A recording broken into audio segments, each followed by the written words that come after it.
Amigas y amigos, estamos con ustedes en esta ocasión deteniéndonos en este espacio cuaresmal que vivimos en este año 2013, año de la fe. Y en este ciclo que se le llama ciclo C, usted sabe, la iglesia tiene 3 ciclos, ciclo A, ciclo B y ciclo C, y en cada uno de ellos se analiza o se profundiza, se lee alguno de los 3 evangelios sinópticos. Y en este caso estamos en el hermoso evangelio de San Lucas, llamado el evangelio del camino, también el evangelio de la misericordia. Eso es el evangelio de San Lucas. Pero sucede algo sorprendente precisamente en el 5º domingo de Cuaresma, porque no leemos a San Lucas. Es algo extraño, porque en todos los demás ciclos se mantiene el evangelio que se está leyendo, pero en este 5º domingo de Cuaresma, ya cercano de este año 2013, tenemos en el evangelio a San Juan. Y antes de meternos a profundizar acerca de él, se ha colocado este texto del evangelio de San Juan entre el camino de San Lucas, porque entendiendo que San Lucas es el evangelio de la misericordia, ustedes se van a dar cuenta de este texto, porque hoy hay posturas, hay estudiosos de la Biblia que dicen, este trozo del evangelio de San Juan más parecería de San Lucas.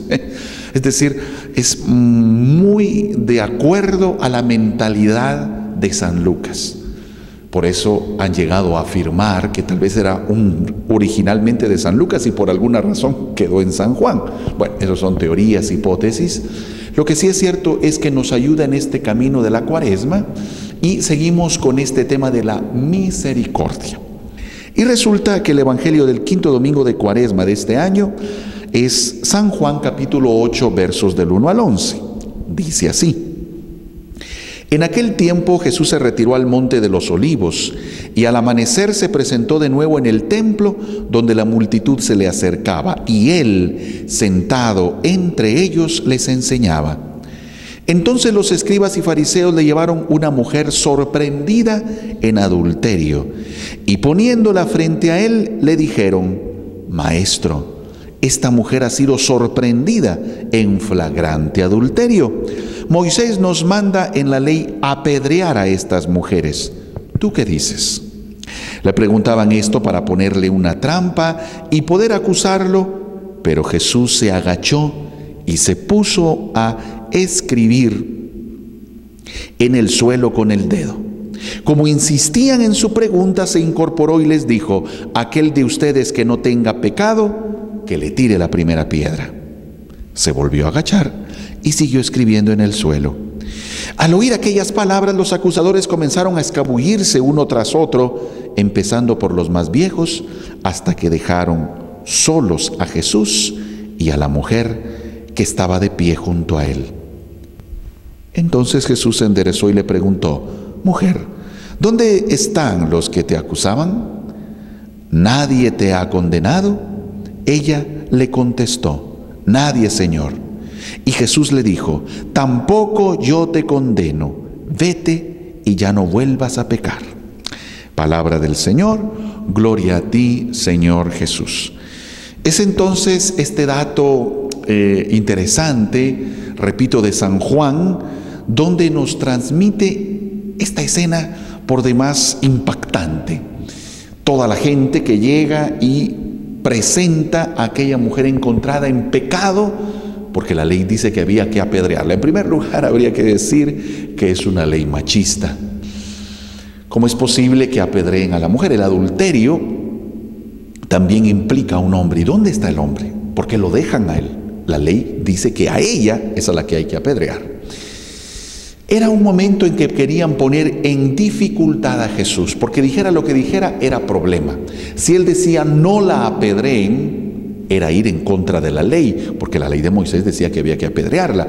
Por lo tanto, la gente diría: bueno, no es tan bueno Jesús porque manda apedrear a esta mujer, no la protege, no busca la manera de ayudarla. Si él hubiera dicho apedréenla. Pero si él hubiera dicho no la apedreen, entonces estaba faltando a la ley. Cualquiera de las dos era problema. Si decía no la apedreen, faltaba la ley. Si decía apedréenla, faltaba a la caridad, a la misericordia. Entonces era un problema, dijera lo que dijera. Por ello es un problema que ellos quieren poner a Jesús, pero resulta que es Jesús quien les termina poniendo el problema a ellos. Primero toma una actitud como de indiferencia, dice se pone a escribir en el suelo. Dato curioso, es el único texto en los evangelios donde encontramos que Jesús escribe. Jesús nunca escribe ni manda a sus apóstoles que escriban, no. Este es el único instante en que se agacha, dice, y escribía en el suelo. No nos dan el dato qué era lo que escribía. El hecho es que es como un gesto de que como que no le interesa. Vuelven a insistir. Y entonces aquí el punto donde Jesús pone a todas las personas en problema, porque los pone de cara a su conciencia y les dice, ustedes la van a apedrear porque tiene un pecado. Entonces el que no tenga pecados, que tire la primera piedra. Ahí sí, como dice el dicho aquí en Guatemala, pueblo chico, infierno grande, ¿no? Todos se conocen. Si alguno hubiera intentado tirar la primera piedra, todos se le hubieran quedado viendo diciendo, miren quién va a tirar la piedra si lo conocemos, todos se conocen. Nadie podía hacerse ahí gala de tener la calidad humana, la calidad moral, el prestigio para tirar la primera piedra, porque todos se conocían y sabían sus pecados. Nadie podía. Y por eso es muy detallista San Juan, dice, se empezaron a escabuir todos, empezando por los más viejos, ni modo más pecados, se tenían que ir. Al final queda solo Jesús y aquella mujer. Y entonces Jesús pregunta aquí, ¿dónde están los que te condenaban? Nadie, todos se han ido. Y entonces la famosa frase, mujer, vete, pero no peques más. Yo tampoco te condeno. Jesús no condena. La invitación a usted, amigo, que nos observa, que nos escucha, es acercarse a la reconciliación y a la confesión, porque Jesús no condena. Jesús no acusa, perdona, eso sí nos dice, vete y no peques más, no lo vuelvas a hacer. Hay perdón, hay otra oportunidad, hay misericordia, pero no lo vuelvas a hacer. Entonces esa es la invitación cuando nos acercamos a la reconciliación. Este es entonces un texto clásico para encontrar varios elementos. Primero, saber que cuando me acerco a buscar al Señor para confesar mis pecados en este sacramento maravilloso de la reconciliación, encuentro perdón, encuentro otra oportunidad. También es saber que Él nos recibe con los brazos abiertos y que no nos condena. Pero también es decirnos a todos nosotros, hey, no condene, no señale, no esté viendo el error del otro, no esté cuestionando, mejor trabaje usted internamente, ¿qué tengo yo que mejorar? ¿Qué tengo yo que cambiar en mi vida? No señalemos. Primero revisemos nuestra vida. Hemos dicho que es lo que la Iglesia nos invita cuando hacemos nuestro acto penitencial. Cuando todos decimos por mi culpa, por mi culpa, por mi gran culpa, es decir, primero veo mis pecados. No estoy viendo los pecados del otro, no me pongo a señalar como esta muchedumbre señalaba a aquella mujer. Y Jesús le dice, no, ustedes primero señálense. Por eso repito en la misa, por mi culpa, por mi culpa, por mi gran culpa. Aunque hay personas que quisieran tener en la banca a toda la familia y decir por mi culpa, pero también por tu culpa y por tu culpa y por tu culpa, echarles a ellos también la culpa. No, ese momento penitencial es para que yo me revise. ¿Dónde está mi pecado? No ver los pecados de los otros, ver mi pecado. Este quinto domingo de Cuaresma ya estamos en la recta final para llegar a la Semana Santa. Y esa semana es santa dependiendo de ti. No solo es título, no solo es nombre. Tú la tienes que hacer santa con tu vida.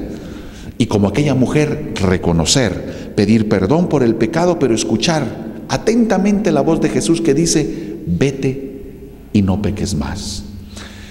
El tiempo de Cuaresma es para dejar mi pecado, es para vencer esas tentaciones y para iniciar un camino nuevo teniendo el perdón de Jesús. Es la misericordia de Dios, que ya hemos explicado, hermosa palabra compuesta de dos, venida del latín, miserere, cor.